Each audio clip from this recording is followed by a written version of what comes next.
Hello, and welcome to 52 Weeks. This week we begin Chapter 6, which focuses on mobility. The chapter will be divided into 5 segments, and this will give us a holistic way to understand transportation planning. As the focus with the chapter is a holistic approach, the goals in this chapter are presented within particular themes that collectively create the overall transportation system. These include number 1, pedestrians, number 2, streets and circulation, number 3, vehicles and parking, number 4, bicycles, and number 5, transit. Some of the key points to understand in the mobility chapter is looking at defining mobility and defining access. These are all within the lens of affordability for all and not just a few. For the first part is to define mobility, and the question is, what is it? Mobility refers to the ease, safety, and efficiency by which people travel within the city and surrounding region. A well-connected transportation network with a variety of traveling options such as walking, biking, transit, on-demand services, and the automobile defines a city with high mobility. Within mobility, there's this idea of mode choice. So when we have a city with high mobility, there's a lot of mode choice and also affordability. These are very important factors. If investment in mobility is for only one segment of users, that is the drivers, limited access and isolation happens in population groups. These are particularly those who don't own or cannot afford or choose not to own a car. This is important for these population groups and how they get isolated in our city as well as regionally. These may be the children and youth, be seniors, or those with disabilities, or again, those who don't have the ability to afford a car. The existing structures were purposely created for vehicle mindset. When we look at around our region, we've got 81, 83, and we also have the Beltway. All of these highways and interstates that are around us are more for travel at a vehicular speed. That wasn't always the case, as we had trolleys as well as horse and carriages way back when. Harrisburg scale was very walkable, and we talked about the walkability of Harrisburg way back when. I've placed in some graphics from Chapter 5, which shows the wards around the city and shows which wards actually have a higher percentage of owning cars. It is also important to note the percentage of owners and renters. So digging deep into affordability, we look at $32,000 is the median household income in Harrisburg as opposed to $53,000 across the United States. So some data on here from AAA in the cost of affording a car each year, providing an average cost of around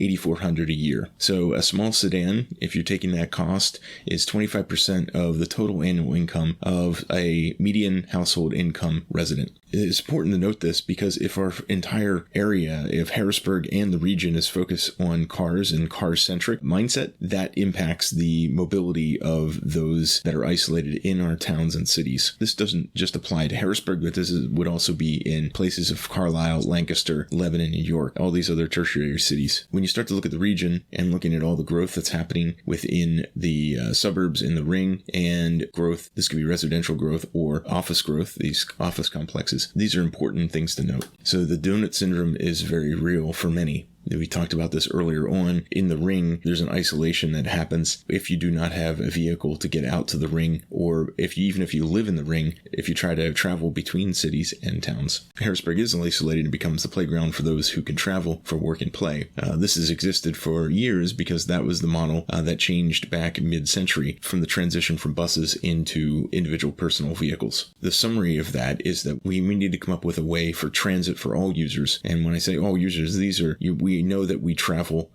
every day. We've got to go do something in our lives. And so here's a quote out of the comp plan. Many cities and regions throughout the U.S. are now committed to expanding mobility for all users by investing in transit, bicycle, and pedestrian infrastructure in coordination with enhancements to vehicular network. I think this is critical in a holistic planning approach and regional planning. This is why this chapter is important for connectivity from not only a city level, but also a regional level, and connecting these places up so that we're not isolating the infrastructure being for every single user that's out there, no matter what their desired means of transportation is. And here's the side that now we're focusing on access. This is another piece within mobility. Is the infrastructure adaptable, or is it stuck in a system that, 1, focuses on supporting a status quo, or 2, unwilling to plan with an adaptable framework? These are things to be brought up in meetings anytime a plan is presented. Are we looking at things that are adaptable, or is it only focusing on a certain, maintaining a certain status quo? The quote out of the comp plan, mobility is tied to infrastructure and increasingly technological systems that expand the breadth and flexibility of choices available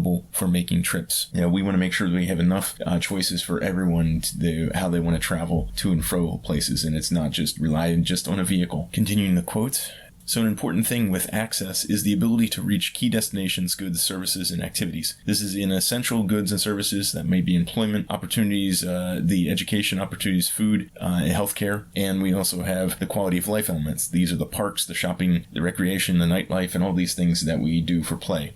So the living and working as well as the play, we should be asking ourselves in any plan that is put forth is what are the influences there and what are the access to that. If it's not accessible to all, then we have to ask why isn't it and why is it not being designed that way. Another piece in this, of course, is economic impact. Increasingly mobility through expanding public transportation, improving walking and biking conditions, and embracing new technologies and transportation services. This is a win-win-win for increasing mobility and access, making Harrisburg more affordable for residents and stimulating economic development. So even here is this idea of the triple bottom line is that you focus on these other things, the infrastructure of place, and what people are desiring, the economic impact is going to happen. This is why it's good to come back to the triple bottom line. If this is done first by focusing on people and place, and economics will follow, and understanding the balance and interdependent relationship of people, place, and economics in triple bottom line. Harrisburg's structure represents the power influence of the suburbs on the city core.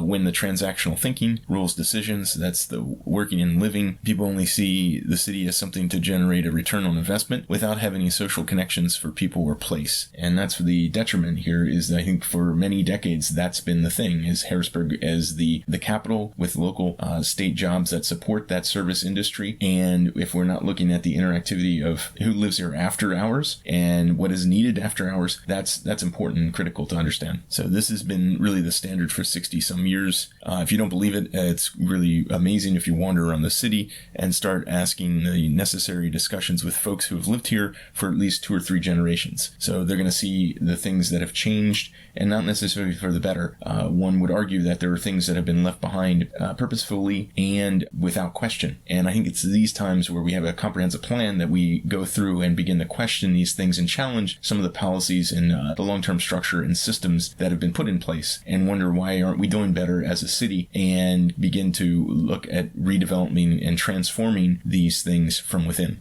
Going back and looking at planning in a holistic way, there are 2 pieces of information that help inform the comp plan, or at least the comp plan begins to push back into, and that is the Trends in Harrisburg Mobility 2035, as well as the 2040 Regional Growth Management Plan provided by Tri-County Regional Planning Commission. And that plan was in coordination with local government and stakeholders, and that was adopted in September 2017. It should be noted that in 2015, Cumberland County, they made the decision to discontinue its affiliation with Tri-County Regional Planning. Sadly, what continues to happen now is that the river fragments our region, is that the east and west shore are still fragmented, and in terms of policy and the connectivity, even though they must realize they both benefit from each other in a symbiotic way. If we can't get that in our heads from a political point of view, we're going to be continuing to spin our wheels and all that. That's a sad state to be in. Pulling some things out of the planning in a holistic way, there's a greater presence of pedestrians, cyclists, and other forms of alternative transportation as safety and efficiency improvements create a friendlier environment and opportunities to repurpose underutilized street and rail corridors. Enhanced mass transit that offers capacity and travel time benefits between Harrisburg and other cities and supports higher density housing and job centers. Significantly less land is devoted to storing vehicles as shared self-directed vehicles operate continuously, reducing the need for long-term parking, substantial reduction in capacity for parking private vehicles.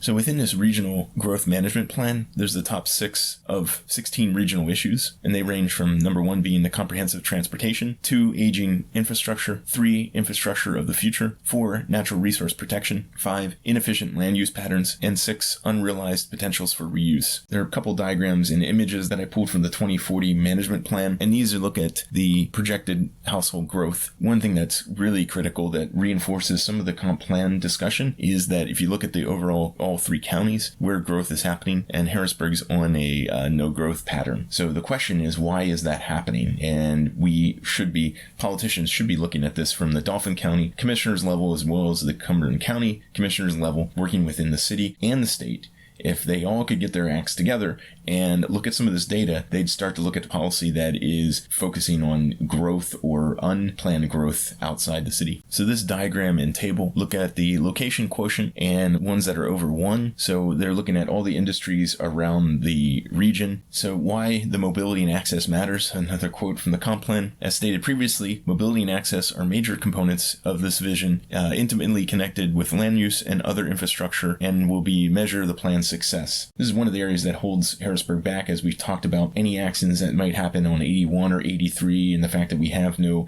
real mass transit that gets used in a way that benefits all areas in the system. If this isn't dealt with correctly, it's just going to grow exponentially and continue to cause gridlock throughout the rest of the region. And that's a very important thing. We just can't continue to widen things, whether we widen 81 or 83. That's the law of transportation. You may add more lanes, but even after a few years, those lanes will clog up, and that doesn't solve the overall problem. So we should be thinking about other modes of transit, and not only thinking about this, but how do we build this within the generation so that we know that this is just what we do, that we have the opportunity to provide those who have no access to vehicles ways to get around the city easily. Currently, yes, longboarding, biking, and even electric scooters or electric boards, these are all great methods, but this doesn't solve it. One of the things we need to look at is our road system be thinking a bit more towards multimodal transit and the ability to protect pedestrians. This is a holistic approach of looking at green infrastructure as well as multi-laned protected zones for